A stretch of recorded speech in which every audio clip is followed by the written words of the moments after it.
मध्य प्रदेश सरकार मातृ मृत्यु दर को कम करने के लिए लगातार प्रयास कर रही है। इसी कड़ी में रीवा के संजय गांधी अस्पताल में एक अहम कार्यशाला का आयोजन किया गया, जिसमें डिप्टी सीएम राजेंद्र शुक्ल शामिल हुए। मातृ मृत्यु दर को नियंत्रित करने के लिए सरकार हर महीने 9 और 25 तारीख को गर्भवती महिलाओं के लिए निःशुल्क जांच शिविर आयोजित कर रही है। कार्यक्रम के दौरान डिप्टी सीएम राजेंद्र शुक्ल ने बताया कि लगातार प्रयासों के चलते राज्य में मातृ मृत्यु दर में गिरावट आई है। पहले जहां 1 लाख माताओं पर 173 मौतें होती थी, वहीं अब ये आंकड़ा घटकर 135 हो गया है।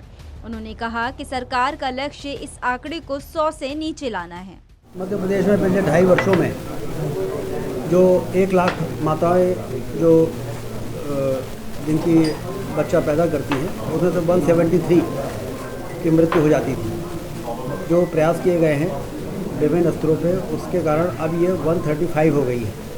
इसका मतलब कि हम आदर्श स्थिति की ओर पहुँच रहे हैं। देश में नेशनल एवरेज 88 है और हम 173 से 135 में आए हैं। इसका मतलब हमारी कोशिश है कि हमारे 1 वर्षों में हम नेशनल एवरेज को प्राप्त करें। इसके लिए जो ज़रूरी कार्य है, आशा वर्कर्स जो हमारी घर घर में जाके गर्भवती माताओं का पंजीयन करती हैं, एएनएम जो उनको आवश्यक दवाई होती है उसको उपलब्ध कराती हैं, और उनका जो प्रसव पूर्व जाँच जो डिलीवरी के पहले 3 बार होना चाहिए पंजीयन के बाद। 1 बार पंजीयन में जाँच हो जाती है, उसके बाद 3 और होता है। तो उसमें यदि ये समझ में आता है कि कोई अति जोखिम वाली गर्भवती माँ है, तो उसको फिर कम्युनिटी हेल्थ सेंटर में हर महीने की 9 और 25 तारीख को आशा वर्कर्स ले जाती है।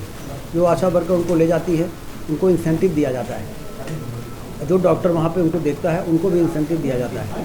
तो इससे उनको समझ में आ जाता है कि इनको आयरन सुक्रोज की आवश्यकता है तो वो दे देते हैं। यदि उसमें बॉटल चढ़ाने की आवश्यकता है, क्योंकि एनीमिक जो रहती हैं वही ज़्यादा हाई रिस्क पे जाती हैं, तो यदि वहाँ पर ब्लड उपलब्ध है तो ब्लड चढ़ाते हैं या उनको गाड़ी करके जिला अस्पताल में लाते हैं और वहाँ पर उनको ब्लड ट्रांसफ्यूजन किया जाता है। तो इस प्रकार से जो प्रयास हुए, उसके कारण 173 से 135 मृत्यु दर पहुँच गई है, नीचे आ गई है, और इसको और तेज़ करने के प्रयास की ज़रूरत है।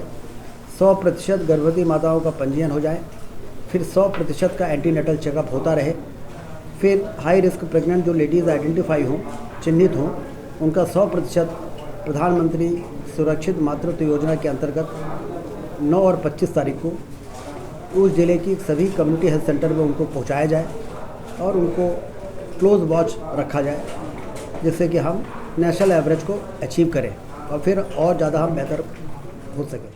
डिप्टी सीएम ने बताया कि राष्ट्रीय औसत 88 है और मध्य प्रदेश सरकार भी इसी दिशा में काम कर रही है। आशा कार्यकर्ता घर घर जाकर गर्भवती महिलाओं का पंजीयन करती हैं, उन्हें आवश्यक दवाएं उपलब्ध कराती है और प्रसव पूर्व 3 जरूरी जांच सुनिश्चित करती है, जिससे समय पर इलाज संभव हो पाता है। इसके साथ ही एनीमिया मुक्त भारत अभियान पर भी जोर दिया जा रहा है। डिप्टी सीएम ने बताया कि एनीमिया की जांच के मामले में मध्य प्रदेश पूरे देश में पहले स्थान पर है। सरकार का प्रयास है कि किशोरियों को शुरुआत से ही हीमोग्लोबिन और पोषण के प्रति जागरूक किया जाए। उसको अभी पूरे देश में एक अभियान चला है, एनीमिया मुक्त भारत, जिसमें किशोरी बालिकाएं भी हैं जो स्कूल में जाती हैं और जो महिलाएं हैं। तो मुझे आपको बताते हुए प्रसन्नता है कि पूरे राज्यों के ने जो एनीमिया मुक्त भारत अभियान चलाया है, जिसमें खून की जांच करके एनीमिया किसको कितना है उसका आइडेंटिफिकेशन और फिर आवश्यक मार्गदर्शन, उसमें मध्य प्रदेश हिंदुस्तान में नंबर 1 के राज्य में आया है इस एनीमिया मुक्त भारत अभियान की जांच प्रक्रिया में। और हमारी कोशिश है कि जो एडोलेसेंट गर्ल्स होती हैं, किशोरी बालिकाएं, उस उम्र से ही हीमोग्लोबिन के बारे में उनको जागरूक किया जाए, जिससे वो एनीमिक ना होने पाएँ, और यदि आवश्यक ट्रीटमेंट की आवश्यकता है तो समय रहते ही उनको देना शुरू करें, जिससे वो उस समय से ही मौजूद रहें।